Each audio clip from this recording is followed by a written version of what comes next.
In the fading light of a dying empire, the marble columns of Rome still gleamed under the Mediterranean sun, but something ancient and unbreakable was beginning to fracture.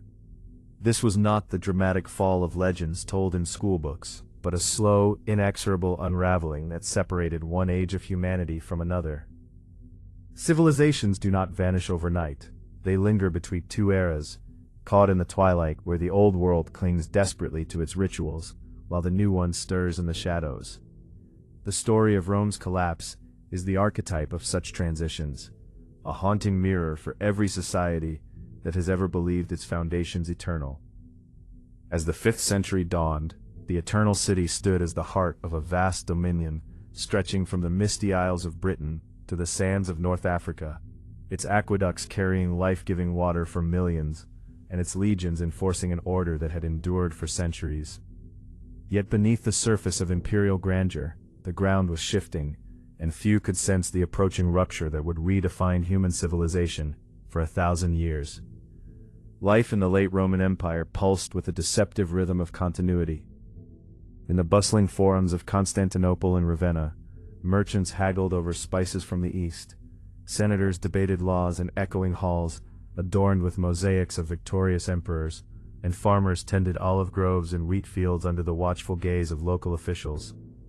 Families gathered at public baths where steam rose in scented clouds, children recited Virgil in schools funded by the state, and chariot races in the Circus Maximus drowned out the growing murmurs of discontent with the roar of 70,000 voices. The empire's roads, those unparalleled arteries of stone, still carried couriers, traders, and soldiers across continents, binding distant provinces in a web of shared currency, language, and law. Daily existence felt solid, rooted in traditions that had survived barbarian incursions and internal strife before. Citizens lit oil lamps at dusk, shared meals of bread, wine, and fish, and offered prayers to the old gods or the new Christian faith that had risen to prominence. This was the world before the visible cracks widened, a civilization at the peak of its administrative complexity, where the machinery of empire turned with mechanical precision, even as its fuel began to run dry. Yet invisible warning signs had been accumulating for generations, subtle tremors that most dismissed as temporary ailments. Economic strain gnawed at the core as inflation eroded the value of coinage, forcing emperors to debase silver until it was little more than copper, washed in a thin veneer of precious metal. Heavy taxation burdened small landowners, driving them into the arms of powerful patrons in exchange for protection, gradually eroding the independent yeoman class that once formed the backbone of Roman society. Demographic shifts whispered of deeper troubles. Plagues had swept through the empire decades earlier, leaving ghost towns and abandoned fields where labor once thrived. On the frontiers, Germanic tribes pressed against the borders not as mere raiders but as migrants seeking refuge and farmland, their movements accelerated by pressures from the Huns sweeping out of the Asian steppes. No single event announced the danger. Instead, it was a quiet accumulation, corrupt officials skimming imperial revenues, declining birth rates among Roman elites, and a military increasingly reliant on barbarian recruits whose loyalty was conditional. The system had grown so vast, so bureaucratic, that its own weight began to stifle adaptability. But no one understood what was coming next. The collapse did not begin with chaos, it began quietly, in the slow erosion of trust between rulers and the ruled. Rising tension and instability crept across the provinces like gathering storm clouds. In the west, the division of the empire into eastern and western halves, intended to ease governance, instead created rival centers of power that drained resources and fostered political intrigue. Ambitious generals and weak emperors rotated through the throne with alarming frequency, each promising restoration while deepening divisions. Barbarian foederati settled within Roman borders as allies, grew restless under broken treaties and delayed payments. In Gaul and Hispania, local elites began prioritizing their own regional defenses over loyalty to distant Ravenna. Trade routes faltered as piracy returned to the Mediterranean and once reliable grain shipments from Africa became sporadic. Cities that had known centuries of Pax Romana now fortified their walls against threats that felt both external and internal. Fear mingled with routine. Farmers harvested crops while scanning horizons for smoke signals, and urban dwellers whispered of prophecies foretelling the end of times. The old certainties fractured under the pressure of endless taxation, religious schisms between Orthodox Christians and heretics, and the psychological toll of living in a world that felt increasingly precarious. Still, the imperial machinery attempted to project strength, issuing edicts and striking coins that proclaimed victory even as the frontiers buckled. Key decisions, mistakes, and mounting pressures converged in a fatal spiral. Emperors like Honorius, secluded in Ravenna's marshes, prioritized court politics over frontier defense, famously ignoring pleas from Britain and allowing the withdrawal of legions that left provinces exposed. The decision to allow large groups of Visigoths to cross the Danube as refugees in 376 proved catastrophic when mistreatment sparked revolt. Valens, the Eastern Emperor, gambled everything at the Battle of Adrianople in 378, where Roman legions were annihilated by Gothic cavalry, an event that shattered the myth of Roman military invincibility. Subsequent treaties that settled barbarians as autonomous groups within the empire only accelerated fragmentation. Economic policies that favored the senatorial aristocracy at the expense of the curiales, the local middle class, hollowed out provincial administration. Religious policies, while unifying under Christianity, alienated pagan holdouts and diverted resources to church building amid fiscal crisis. External pressures from the Huns under Attila forced desperate alliances and tribute payments that further impoverished the treasury.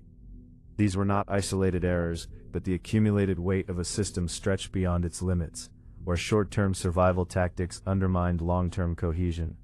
By the time the signs became clear, it was already too late for meaningful reform. The moment the system began to fail arrived not with a single cataclysm, but through cascading breakdowns.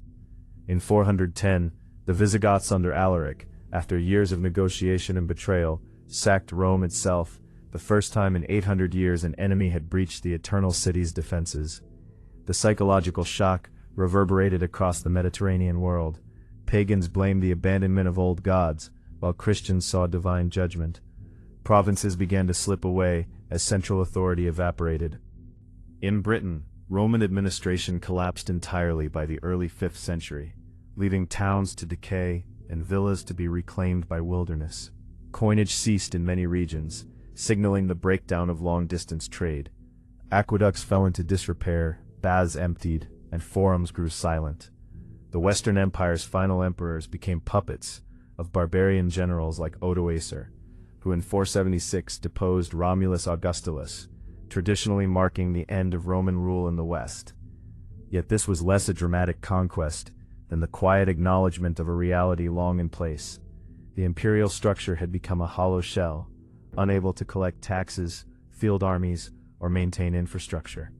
The transition between eras was now irreversible.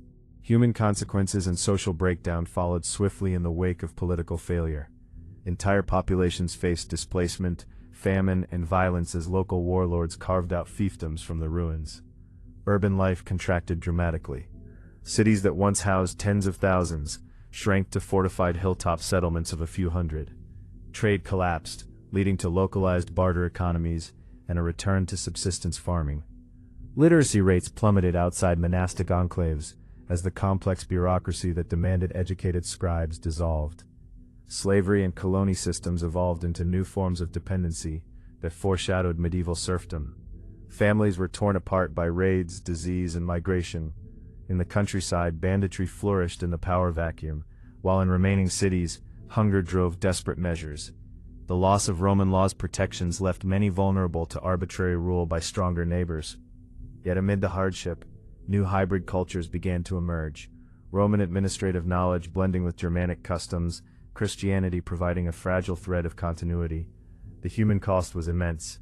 Centuries of accumulated knowledge, engineering prowess, and cultural refinement seemed to vanish into the mists of a darker age. People adapted, survived, and sometimes thrived in smaller, more localized worlds, but the shared identity of Romanitas fractured into regional identities that would define Europe for generations. The long-term historical impact of this rupture reshaped the trajectory of Western civilization in profound and unexpected ways. The fall of the Western Roman Empire did not extinguish classical learning entirely. It scattered its embers into the monasteries of Ireland, the courts of Byzantium, and the libraries of Islamic scholars who preserved Aristotle and Galen for later rediscovery. Feudal structures arose from the debris of imperial centralization, creating a decentralized order better suited to the fragmented realities of the early Middle Ages. The Christian Church emerged as the primary institution bridging the ancient and medieval worlds, preserving Latin as a scholarly language and offering spiritual and administrative continuity. New kingdoms, Ostrogothic, Visigothic, Frankish, blended Roman law with barbarian traditions, laying groundwork for medieval states. Trade patterns shifted toward the east, enriching Constantinople while the west ruralized. This interregnum between eras, often mislabeled the Dark Ages, was in truth a period of profound transformation where old forms dissolved to allow new syntheses. The Renaissance would later look back across this chasm with nostalgia, but the collapse had made possible the distinct cultural evolution of Europe, free from the rigid uniformity of a single empire. In the silence that follows great collapses, one hears echoes that resonate through time. The Roman transition between eras reminds us that no civilization, however magnificent its aqueducts or enduring its legions, stands immune to the forces of entropy, human frailty, and environmental change. Today, as modern societies grapple with their own invisible warning signs, economic fragility, demographic shifts, technological disruptions, and geopolitical tensions, the ruins of Rome stand as solemn witnesses. They whisper of resilience and reinvention, but also of the price paid when systems grow too complex to sustain themselves. The people who lived through that twilight did not know they were actors in the birth of a new age. They only knew the world they understood was slipping away. Their stories, preserved in crumbling manuscripts and weathered stones, urge us to look closely at our own foundations. For civilizations do not end in fire or glory alone, they fade into the next chapter, carrying fragments of the past into uncertain futures. And in that quiet space between eras, humanity writes its most enduring and haunting legacies.